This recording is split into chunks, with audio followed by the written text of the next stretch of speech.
An entire family with just one piece of luggage, leaving behind everything they used, their phones, credit cards, and national IDs.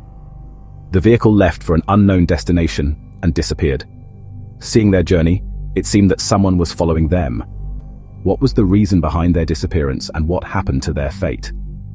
I will discuss this in today's video, so friends, stay with us to know the story behind the bizarre road trip of the Tromp family. The Tromp family, known for being a typical industrious household, consisted of Mark Tromp, 51, and his wife Jacoba, 53, who had built a thriving red currant farm and earth-moving business on their land in Sylvan, near Melbourne. Unexpectedly, on Monday the 29th of August, the couple and their 3 grown children, Rihanna, 29, Mitchell, 25, and Ella, 22, departed in a car heading north, abandoning not only their family farm, but fleeing altogether.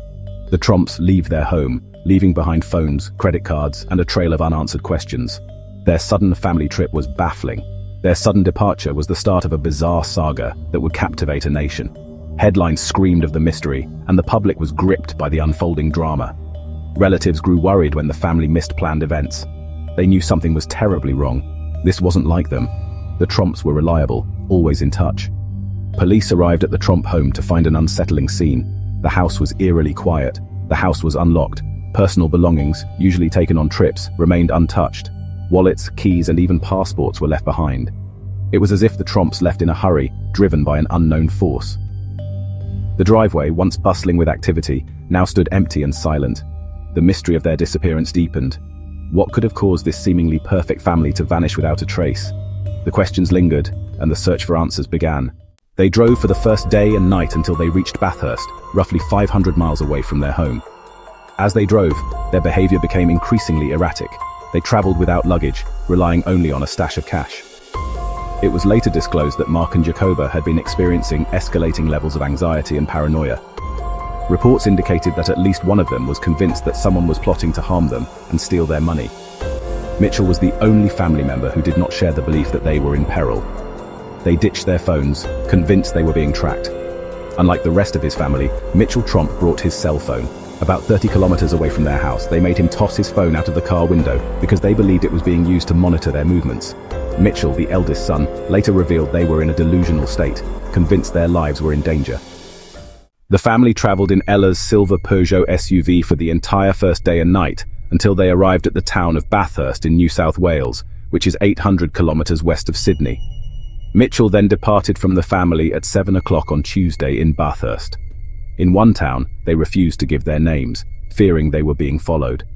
They avoided eye contact and kept their faces hidden, as if revealing their identities would bring some unknown danger upon them. In another, they purchased burner phones, only to discard them shortly after. The phones were bought in haste, with trembling hands, and discarded just as quickly, as if they were tainted with some invisible threat.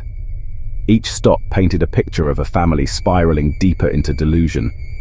They seemed lost and confused, their conversations filled with paranoia and fear. Every new location only added to their growing sense of unease. Later that Tuesday morning, the 4 remaining members of the Tromp family traveled east from Bathurst to visit the popular tourist destination, the Jenolan Caves. During their visit, Rihanna and Ella made the decision to separate from their parents by stealing a car. The sisters then drove south to Goulburn, where they reported their parents as missing. This was not a remote area like the vast Australian outback. They were always near large towns. In Goulburn, Rihanna and Ella decided to go their separate ways at a gas station. Ella mentioned she needed to return home to feed her horses. Ella was the first Tromp family member to be found when she got back to the family farm on Tuesday night and found police there.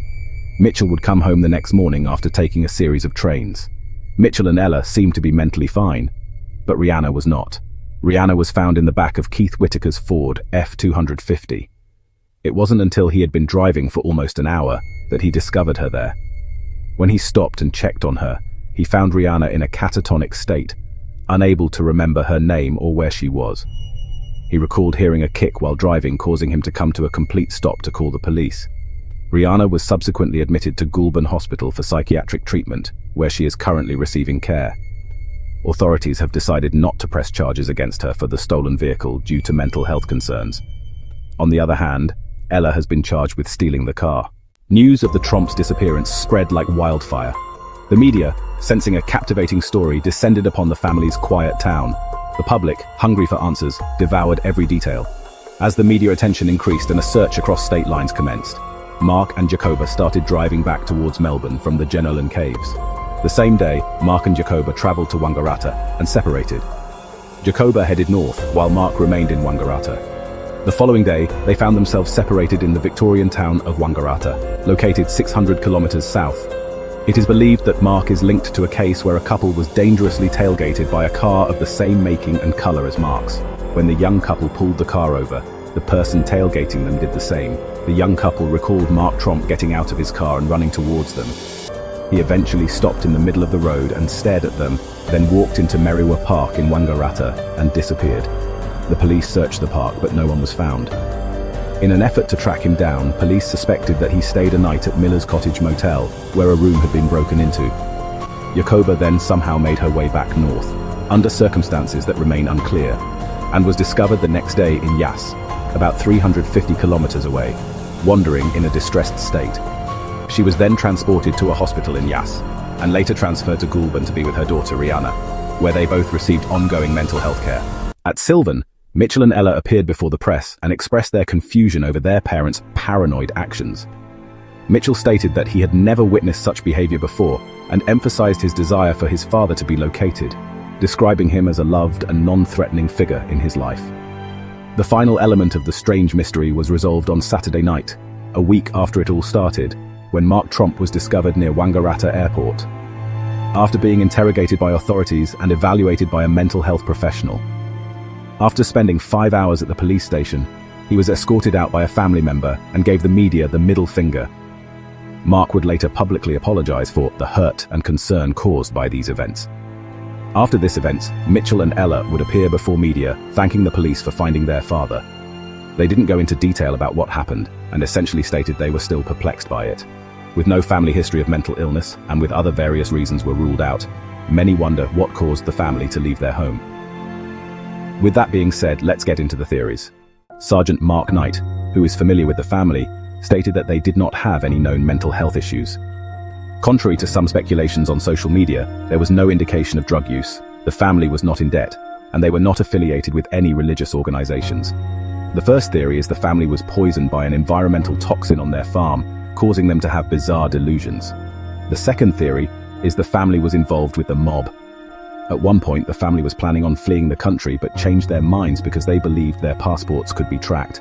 However, if they were truly fearful for their lives, it's strange that Mark and Jacoba would allow their kids to leave their car. The third theory is the family collectively suffered from folie à deux, a rare psychological condition that can affect close families. The term was coined after a French couple began exhibiting delusions and paranoid behavior. The couple believed that their home was targeted by people who would spread dust and lint throughout their home while wearing their shoes as they slept. And even though doctors were unsure of who began the delusions, they were sure Mark and Jacoba were reinforcing each other's paranoia. Over 90% of cases of folie à deux have been couples, parents and children and siblings. Media coverage later revealed that Mark and Jacoba showed increasing signs of mental stress and believed someone was out to rob and kill them. When asked what possibly triggered the trip, their daughter Ella stated, "It's very confusing. I still feel confused. I think our state of mind wasn't in the best place and there's no one reason for it. It's bizarre." In the end, the questionable Tromp excursion covered almost 1,000 miles, leaving no definitive answers as to why they left in the first place, leaving the case unsolved. Friends, that's for today. Hope you enjoyed our video.